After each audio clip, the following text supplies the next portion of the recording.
출애굽기 3장 15절에 있는 말씀을 보고 시작하겠습니다. 출애굽기 3장 15절.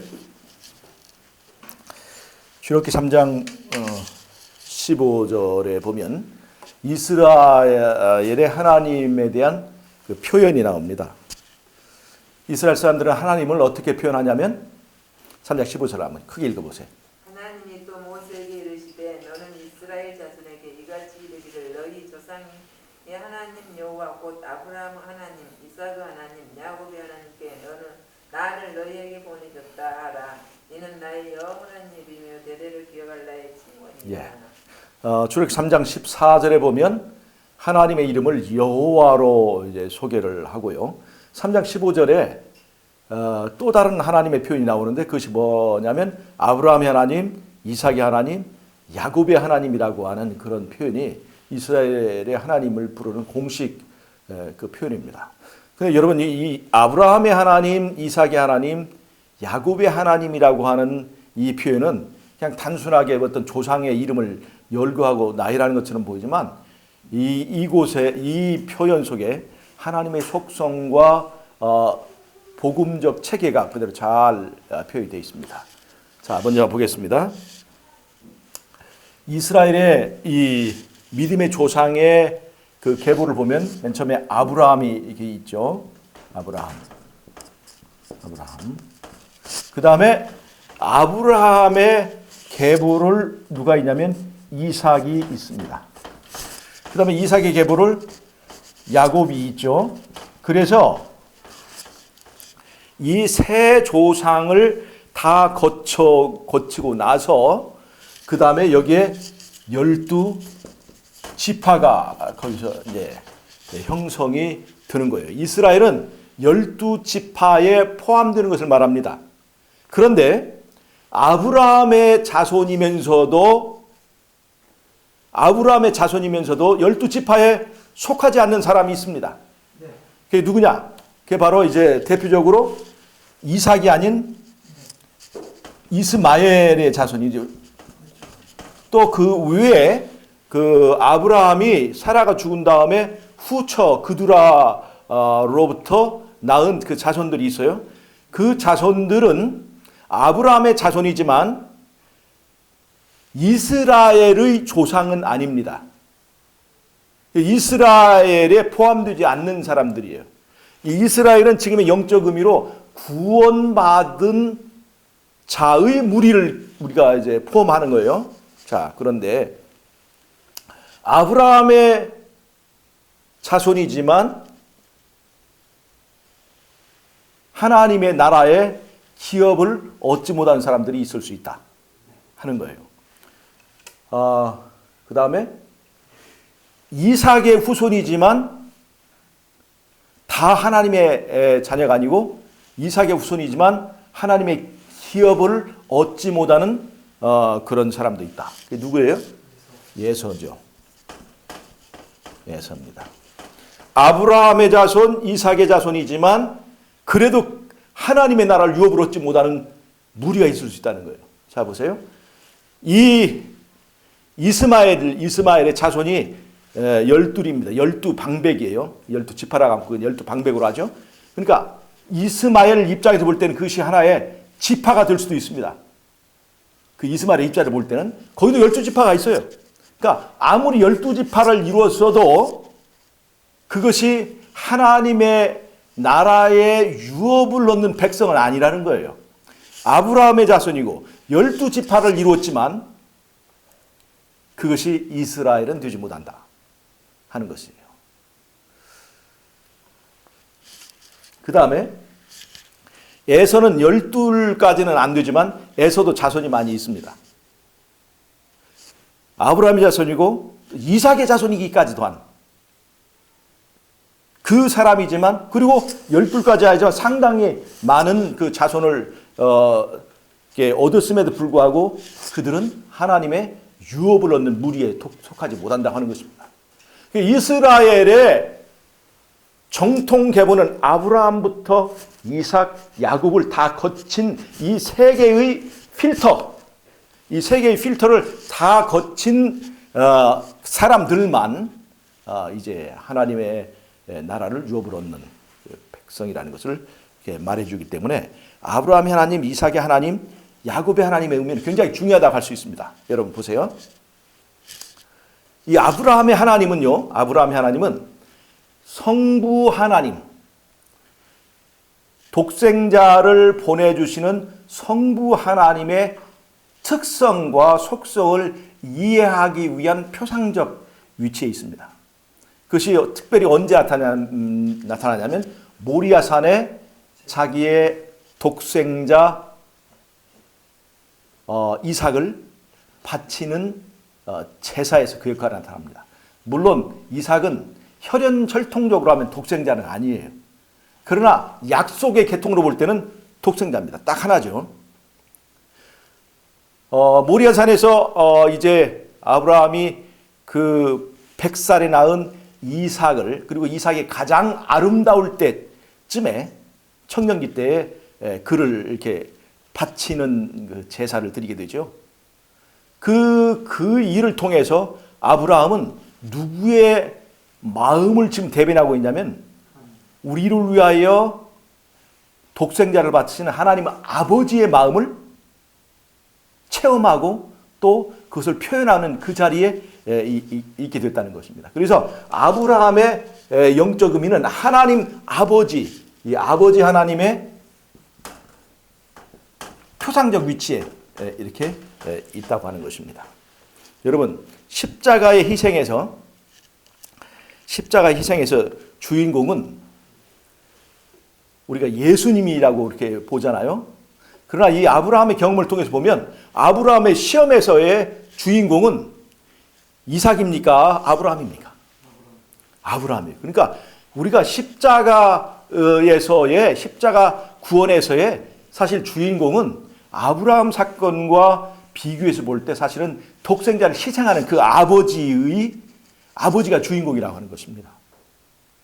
그래서 아브라함은 바로 아버지 하나님의 역할을 체험하는 그런 표상적 주의를 갖게 됩니다.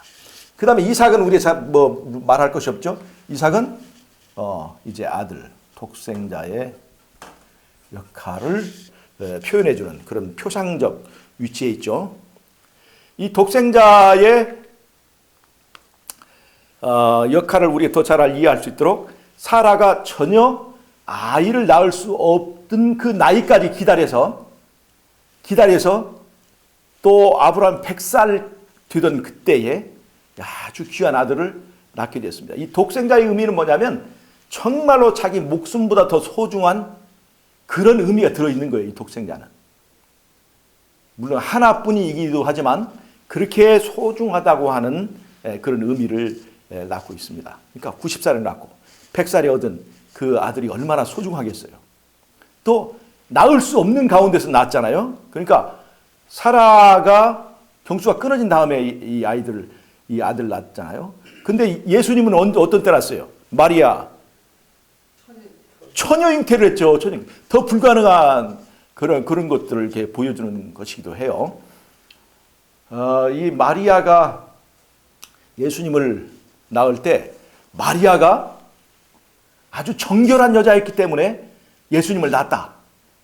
그렇게 보고 그 관점에서 마리아 우상화가 있게 되죠. 동정녀 마리아는 그 동정녀라고 하는 그 속에 아주 깨끗한 여자. 이거는 하나의 거기 기만이라고 볼 수 있습니다. 이 사라와 마리아를 비교해 보면 바로 그것을 보여주는데 사라가 왜 90살에 아들을 낳게 되는가? 그건 인간의 불가능성을 보여주는 거거든요. 인간의 동정성, 그 여자의 어떤 동정적인 가치, 더럽히지 않은 그런 것을 말하는 게 아니라 인간의 불가능성의 나이를 말하고 있는 거예요. 마리아가 처녀로서 아이를 낳은 것도 어떤 동정녀라고 하는 의미보다 불가능한, 그러니까 아무리 인간은 노력해도 처녀로 혼자 낳을 수 있어요, 없어요? 없는 것을, 불가능성을 대표하고 있는 거예요. 그러니까 우리는 우리의 힘으로 의를 얻을 수 있어요, 없어요? 우리의 힘으로 죄값을 갚을 수가 있어요, 없어요? 우리의 힘으로 에덴으로 다시 돌아갈 수 있는 자격을 얻을 수 없다는 것을 말해주는 거예요. 불가능한 거예요. 그 불가능한 가운데서 우리에게 희망을 주시고 길을 열어주신 것이 바로 하나님의 은혜라고 하는 것을 보여주기 위하여 이 사라와 마리아 같은 그 사람들을 택한 것입니다. 전혀 불가능한 거죠. 처녀가 아이를 낳는 것은 불가능한 일이죠.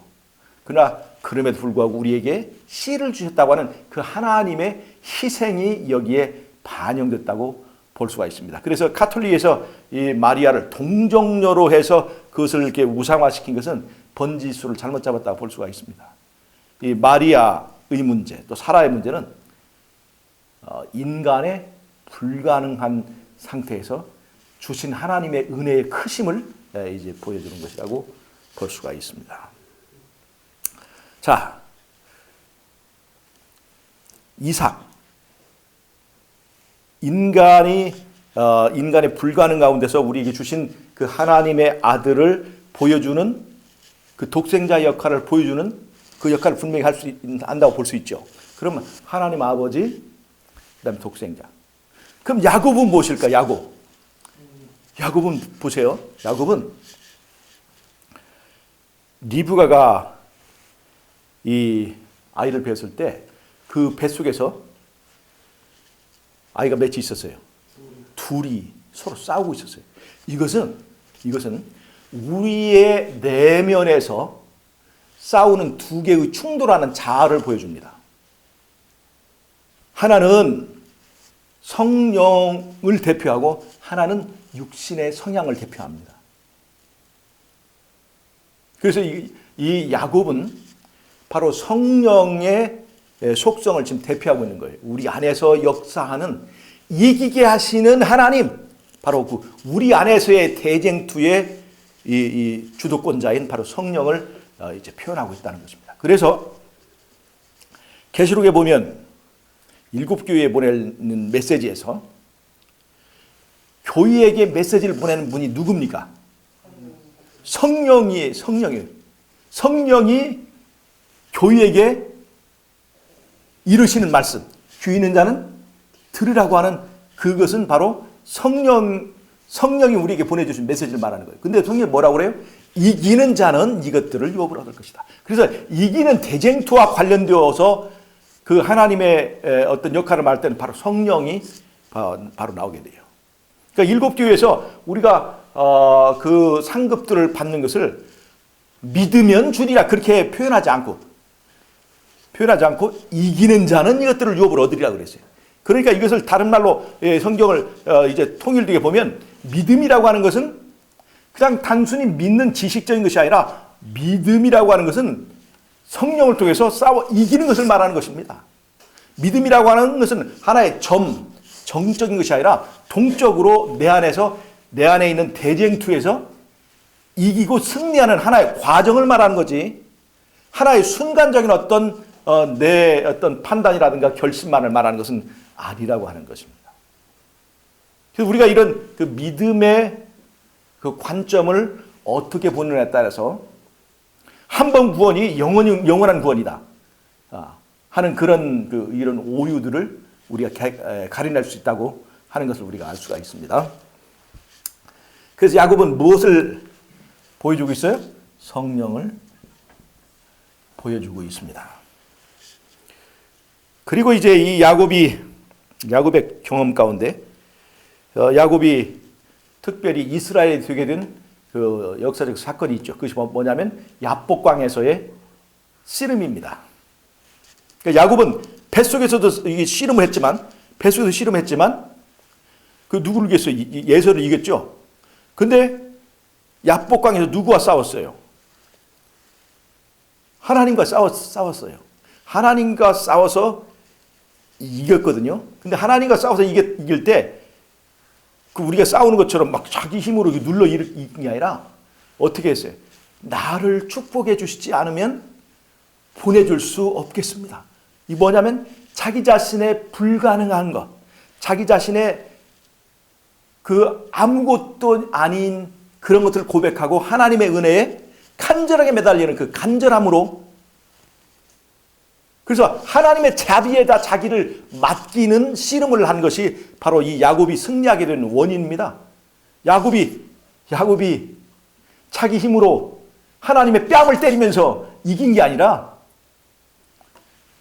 하나님의 바짓가랑이를 부여잡고 매달리면서 주님의 은혜가 아니면 저는 여기서 살아나갈 수가 없습니다 하고 자신의 무력함을 고백하고 하나님의 은혜에 매달 때 하나님께서 그를 이기게 해주신 거지, 져주신 거지. 야곱이 자기가 잘나서 그것을 이긴 것이 아니에요. 그래서 야곱의 경험을 보면 전부 다 싸우는 것 관련이 되어 있습니다. 그래서 야곱은 어떻게 됐어요? 결국은 이기는 자가 됐습니다. 여러분 보세요. 야곱과 쌍둥이로 배 안에 있던 에서는 아주 비슷비슷한 사람입니다. 다 누구의 자녀예요? 이삭의 자녀입니다. 아브라함의 자손이죠. 야곱과 에서가. 그런데 싸움은 누가 더 잘했을까요? 싸움은 누가 더 잘했을까요? 에서가 훨씬 잘했습니다. 에서는 아주 이름난 사냥꾼이었어요. 근데 힘으로 싸웠다면 누가 이겼을까요? 에서가 이겼죠. 이기는 자가 될 자질은 누구에게 있는 거예요? 에서가 있는 거예요. 근데 야곱은 뭐예요? 셋님이에요, 셋님. 야곱은요. 근데 어떻게 야곱은 이기는 자가 되고 에서는 결국에는 기업을 뺏긴 자가 됐을까요? 야곱은 하나님 나라에 대한 간절한 열망이 에서보다 컸습니다. 얼마나 그 나라를 정말로 소망하고 얼마나 하나님 나라를 얻기를 간절히 원하는가 하는 그 열망이 야곱에게는 있었어요. 그래서 야곱은 문제가 있는 사람이었지만 진정으로 하나님 나라를 사모하고 그것을 얻기를 원하기 때문에 그 열망으로, 그 간절함으로 침노하는 사람이 되어서 침노하는 자마다 얻으리라고 하는 그 천국을 얻게 된 거예요. 그래서 야곱은 우리의 내면에서 역사하고 있는 성령의 사역을 보여주는 그 표상적 위치에 있습니다. 그러니까 아브라함의 하나님, 이삭의 하나님, 야곱의 하나님이라고 고백할 때 사실은 어떤 의미에서 삼위일체라고 하는 이름은 없지만 삼위일체 하나님의 속성을 지금 보여주고 있는 겁니다. 우리가 이제 구원의 시대적 구분을 볼 때도 예수님이 오시기 전에는 독생자를 보내주시겠다고 하는 하나님 아버지의 어떤 의미가 더 부각되는 시대라고 볼 수 있습니다. 그 다음에 예수님이 성육신 하시고 죽으실 때까지는 예수님이 더 부각되는 그 시간이죠. 예수님 지난 다음에는 그 다음에 뭐예요? 그 다음에는 성령의 그 사역이 이제 나타나는 시대를 볼 수가 있어요. 그런 것처럼 아브라함의 하나님, 이삭의 하나님, 야곱의 하나님은 바로 이런 삼일체 하나님과 그 구원의 사역에 있어서 역할과 순서를 이게 보여준다고 할 수가 있습니다. 자, 우리가 말이에요. 하나님을 믿는 사람이죠. 그럼 이슬람 사람들은 하나님 믿을까요? 안 믿을까요? 믿죠. 근데 하나님을 믿지만 구원받지 못하는 사람이 있을 수 있을까요? 없을까요? 이삭의 자손이 아닙니다. 다른 말로 하면 이삭이 지금 사명하는 건 뭐예요? 예수라고 하는 그 약속의 자손을 믿지 않으면 하나님을 믿는다 할지라도 구원에는 도달하지 못할 수가 있습니다. 그러면 이슬람은 어떻습니까? 이슬람은 하나님을 믿지만 예수님을 믿지 않아요. 그럼 보세요. 혈통적으로 유대인들은 이삭의 자손이죠. 혈통적으로 이삭의 자손이죠. 그러나 이삭이 표상하고 있는 누구를 믿지 않고 있어요? 예수를 믿지 않기 때문에 의미적으로는 이삭에게 속할까요? 이스마엘에 속할까요? 이스마엘에 속하는 겁니다. 좀 뭐라 할까요? 그 의미가 그렇잖아요. 혈통적으로는 이삭의 자손이지만 의미적으로 볼 때는 예수님을 영접하지 않기 때문에 사실은 이스마엘 그 계통에 이게 분류될 수밖에 없다는 것을 우리가 알 수 있습니다. 자, 그럼 우리 기독교는 어떻습니까? 하나님 아버지를 믿고 예수님을 믿죠. 그렇다고 해서 전부 다 구원받는 것은 아니라고 하는 것입니다. 잘 보세요. 하나님을 믿고 예수님을 믿을지라도 야곱이 말하는 것은 뭐냐면 성령을 통해서 싸워서 이기는 자에게 구원이 있는 것입니다. 싸워서 이기는 자의 구원이 있는 거예요. 예수님 아무리 믿어도 싸워서 이기는 것을 포기한 사람은, 죄를 이기는 것을 포기한 사람은 어디에 해당되냐면 에서에게 해당되는 거예요. 특별히 이런 문제가 어느 때 나타나냐면 마지막 이 선악간의 대쟁투가 클라이막스를 이제 치닫게 될 때에 짐승의 표를 받지 않으면 뭐가 주어지지 않아요? 매매권이 주어지잖아요. 다른 말로 하면 매매권이 주어지지 않으면 우리에게 무엇을 구할 수 없는 것이냐면 떡을 구할 수 없게 됩니다. 우리가 배고픈 시대가 와요. 짐승의 표를 받지 않으면. 그럴 때 우리에게 어떤 선택이 있어야 돼요? 짐승의 표를 받고 떡을 구하든지, 그래서 떡으로 살 것인가 아니면 하나님의 말씀에 순종해서 말씀으로 살 것인가에 대한 선택을 하게 강요받게 된다는 것입니다. 그럴 때 하나님의 말씀대로 살고 순종하고 짐승의 표를 받지 않기로 결심하게 되면 우리가 배가 고프게 될까요, 안 될까요? 배가 고프게 됩니다. 준비를 했든 안 했든 배는 고프게 되는 거예요. 그러면 잘 보세요. 에서의 문제가 뭐냐? 평상시에 믿음은 누가 더 강했을까요? 나타나기는 에서가 더 씩씩하고 쾌활하고, 그 아버지 이삭이 목사님이에요. 사실은 우리 계통으로 보면 그 목사님이 인정하는 그 아들이잖아요. 큰아들. 그러니까 그 아버지가 인정하는 그 큰아들, 사냥 잘한다. 지금 우리 식으로 하면 영혼 구원 잘하고 이제 교회 일 열심히 잘하는 그 아들이 어떻게 보면 믿음이 더 좋은 것처럼 겉으로는 보일 수 있는 그런 것이라고 하는 것입니다. 근데 그 사람이 언제 이 굴복하고 져버리게 되냐면 사흘 굶고 사냥하고 며칠을 먹지 못하고 있을 때 뭐 하나에 넘어졌어요? 팥죽 한 그릇에 뭘 팔아버려요? 창자권을 팔아버리는 허약한 믿음을 가지고 있다는 거예요. 그러니까 여러분, 지금 우리가 가지고 있는, 지금 배가 땡땡했을 때, 배가 이가 꽉 찼을 때에 장담하는 믿음은 사실은 알고 보면 에서가 가지고 있는 믿음, 그것에 불과한 것일지도 모릅니다. 근데 우리 믿음이라고 하는 것은 너무나 연약한 거예요. 사흘만 배가 고프면, 그리고 얼마 동안만 그 고난을 당하면 그냥 장자권을 포기하고도 말 수 있는 그런 믿음일 수 있다는 것이에요. 그래서 뭐가 필요해요? 준비가 필요한 거예요. 자신의 연약함을 느끼는 사람들은 뭐 해야 돼요? 하나님의 말씀 따라 준비를 해야 되는 거예요. 말씀에 따라서 품성과 식생활과 또 시골 생활과 이런 것들을 우리가 준비해야 되는 거예요.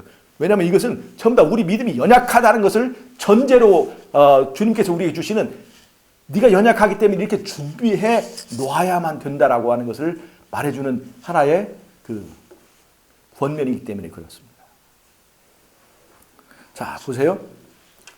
마지막 때 얼마나 많은 그리스도인들이 있지만 이런 시련이 가해질 때 살아남을 수 있는 사람들이 많을 거라 생각하십니까?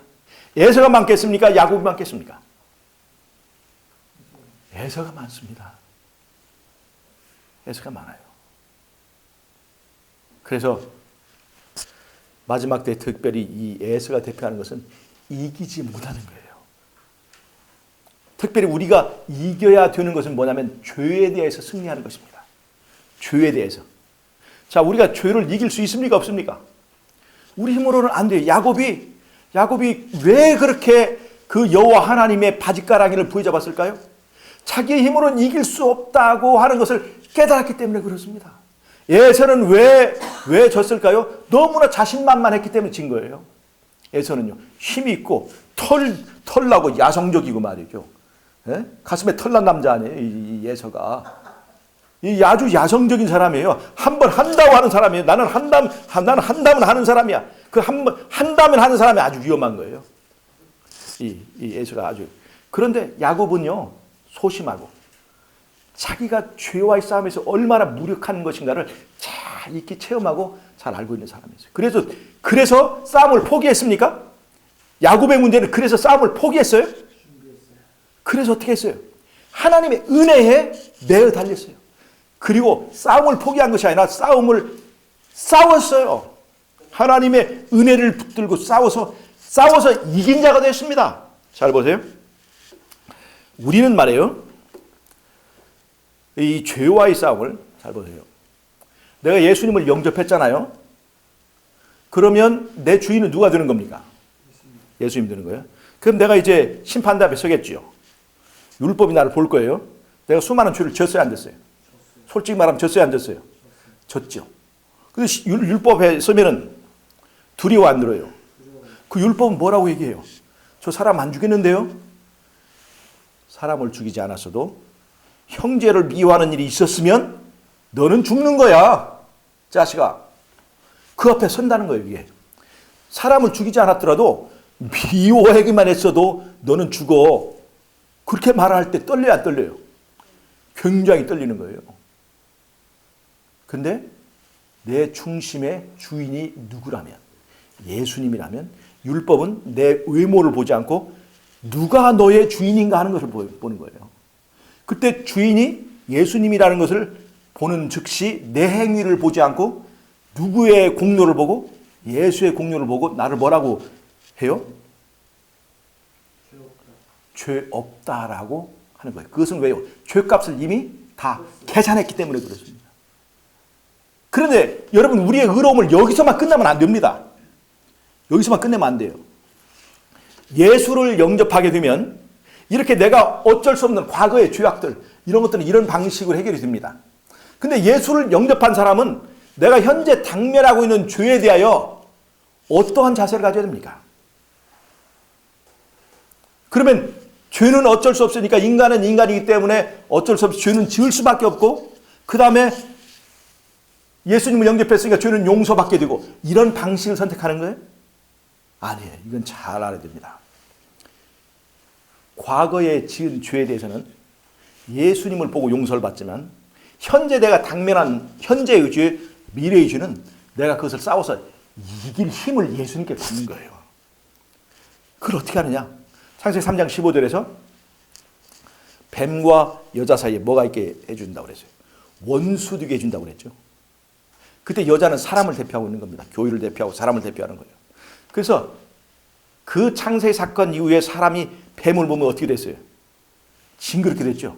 사람만 가지는 이 느낌이에요. 본능이에요. 근데 그 말은 무슨 말이에요? 이 뱀은 지금 죄를 상징하고 있으니까 예수님의 은혜를 받으면 죄가 뱀처럼 어떻게 해지겠다는 거예요? 징그럽게 만들어주겠다는 거예요.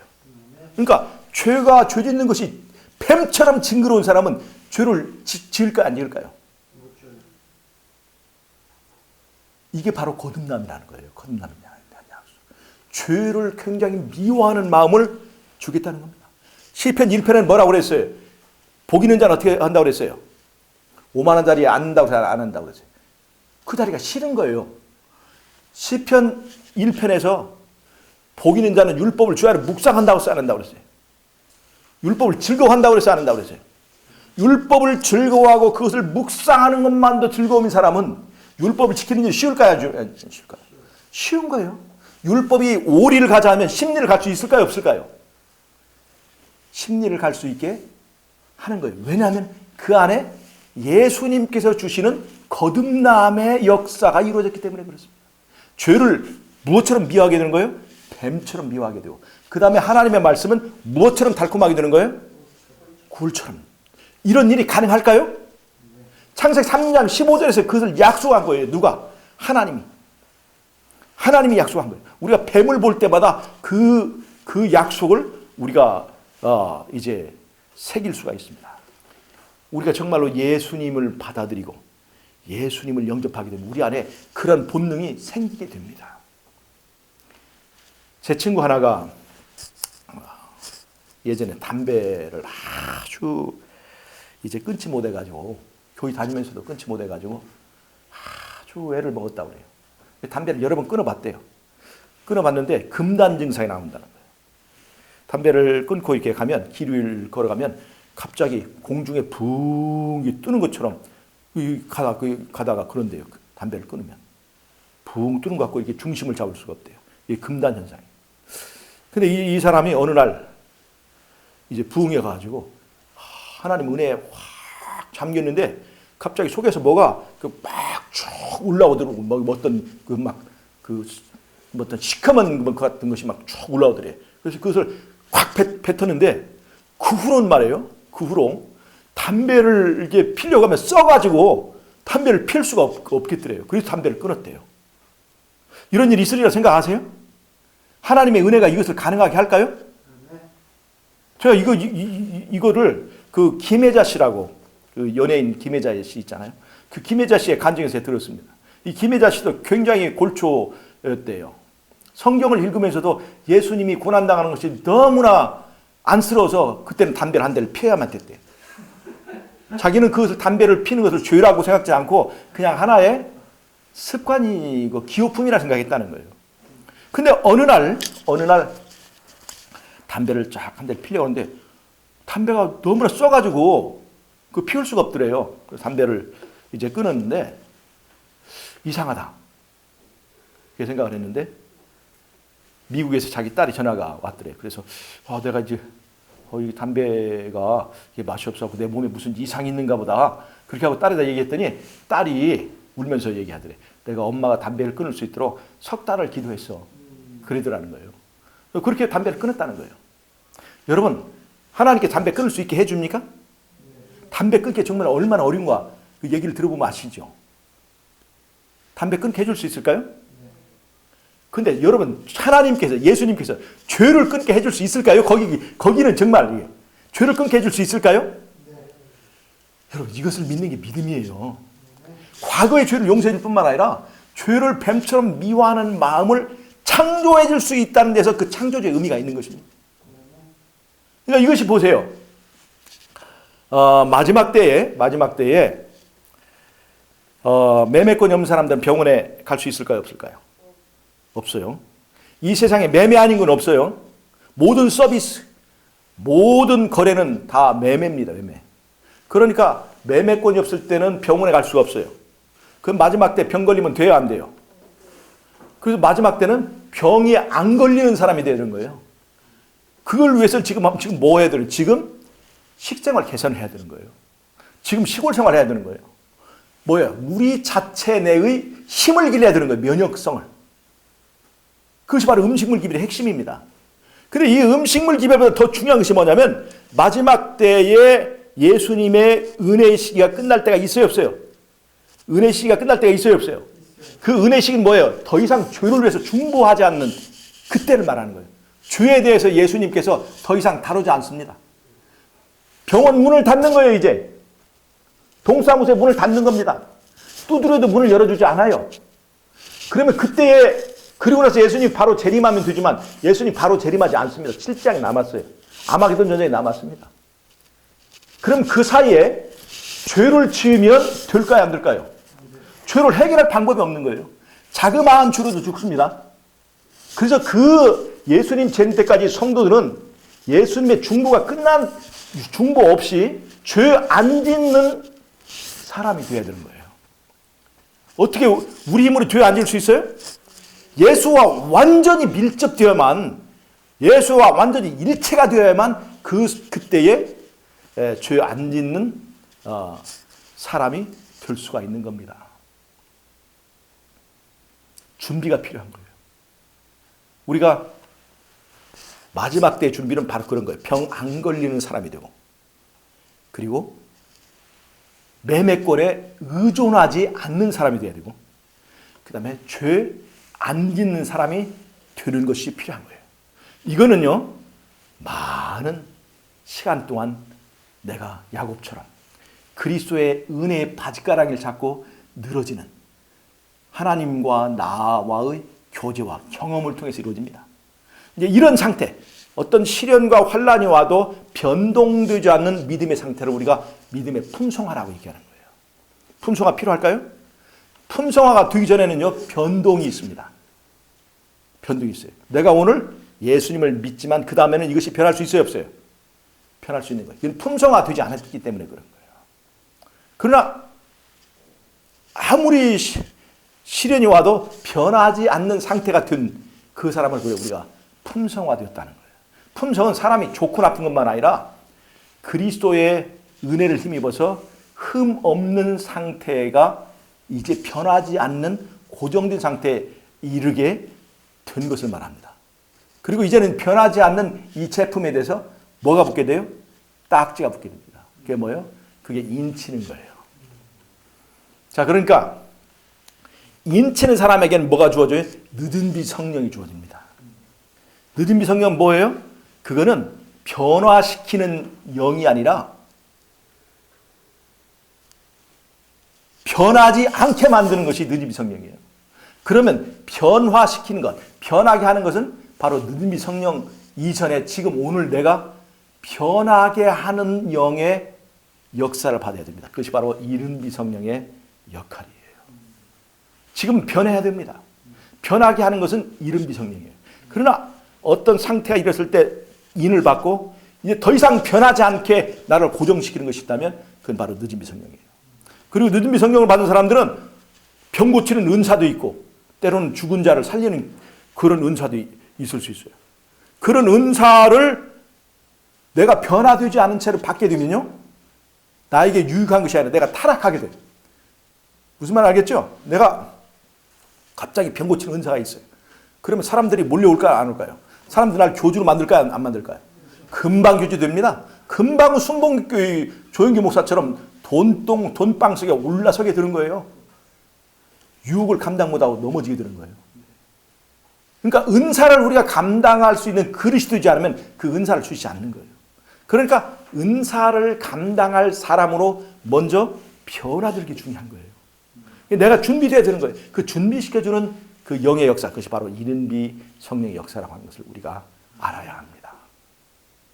자, 그러면 말이에요. 이 이스라엘의 하나님의 표현이 아브라함의 하나님, 이삭의 하나님, 야곱의 하나님이라고 하는 이 표현 속에는 그냥 하나님의 속성을 알려주기도 하지만, 잘 보세요. 아브라함은 믿음을 상징하죠. 아브라함요. 이 아브라함에 대하여 이삭을 약속하는 그 약속이 주어집니다. 이 약속은 뿌리가 어디냐면 창세기 3장 15절에 여자의 후손을 보내주겠다. 여자의 후손. 이 여자의 후손을 보내주겠다는 그 기별의 연장선상에 있어요. 물론 이삭이 여자의 약속한 여자의 후손은 아니지만 여자의 후손을 표상하는 그 인물을 말하는 것입니다. 그러니까 여자의 후손, 그 여자의 후손이 실제로 실천된 것, 실현된 것은 뭐예요? 예수님의 그 마리아를 통해서 예수님의 그 탄생을 말하는 거죠. 그 탄생을 표상하는 그 계통, 기별의 계통을 지금 아브라함이 받은 겁니다.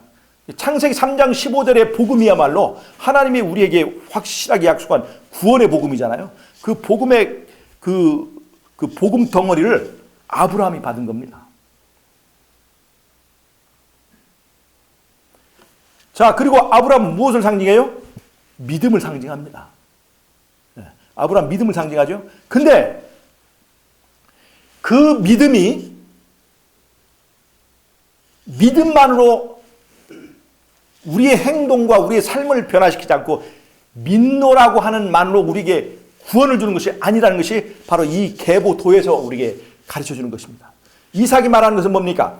이 모리아산 제사에서 이삭은 뭐냐면 뭘 말하고 있냐면 순종을 상징하고 있습니다. 순종하는. 만약에 이삭이 만약에 순종하지 않았다면 모리아산의 제사는 성립 됐을까요? 안 됐을까요? 모리아산에서 이삭이 힘이 있었을까요? 아브라함이 힘이 있었을까요? 아브라함은 거의 120세 가까이 됐고 이삭 한 17, 8세 거의 20세가 됐어요. 그러니까 힘은 누가 세요? 누가 더 다름질을 잘할 수 있어요? 누가 밀쳐버리게 손으로 이삭이 아버지를 밀쳐버리고 도망가도 누가 욕할 사람이 있어요? 없어요? 이삭이 순종하지 않았더라면 모리아산의 제사는 있을 수가 없었습니다. 그래서 이삭이 상징하는 바는 순종입니다. 야곱이 상징하는 바는 뭐예요? 싸워서 이기는 이김입니다. 이김. 자, 보세요. 믿음이 순종을 말하지 않는다면 그 믿음은 우리에게 구원을 주지 않는다. 믿음이 만약 이김을 말하지 않는다면 그 믿음은 우리의 구원과 상관이 없다. 그 믿음은 누구도 가질 수 있는 거예요? 이스마엘도 가질 수 있는 거예요. 그 믿음은 에서도 가질 수 있는 거예요.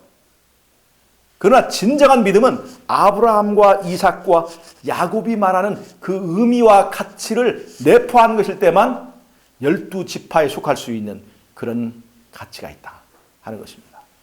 여러분, 믿고 순종해야 구원입니다. 믿고 순종하고 싸워서 이기는 자만 구원 얻습니다. 계시록 그렇게 얘기하지 않습니까? 이기는 자만 이 모든 것을 얻게 되겠다고. 7교회 하나의 예의도 없이 그것을 얘기하지 않습니까? 여러분, 아브라함의 하나님, 이삭의 하나님, 야곱의 하나님이 오늘 나에게 의미하는 바를 살펴보시기 바랍니다.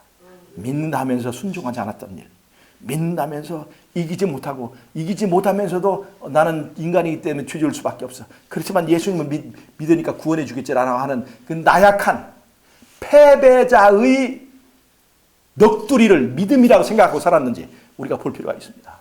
여러분, 이길 수 있습니까? 누가 하게 해주시면 가능한 거예요? 힘과 능이 아닙니다. 그의 신으로 가능하게 해준다는 것을 믿으시기 바랍니다. 하나님 아버지와 아들과 성령의 이 조화로운 사역으로 인해서 우리가 넉넉하게 이기고도 남는 저와 여러분이 되시기를 바라면서 오늘의 말씀을 마치도록 하겠습니다. 제 기도와 마치겠습니다. 하나님, 우리 아버지, 아브라함의 하나님, 이삭의 하나님, 야곱의 하나님이 우리 하나님이 되어서 믿고 순종하고 믿고 싸워서 이기는, 그래서 이기는 자 이스라엘의 나라에 꼭 들어가는 우리 모두가 될 수 있도록 축복해 주시기를 예수님의 이름으로 기도하옵나이다. 아멘.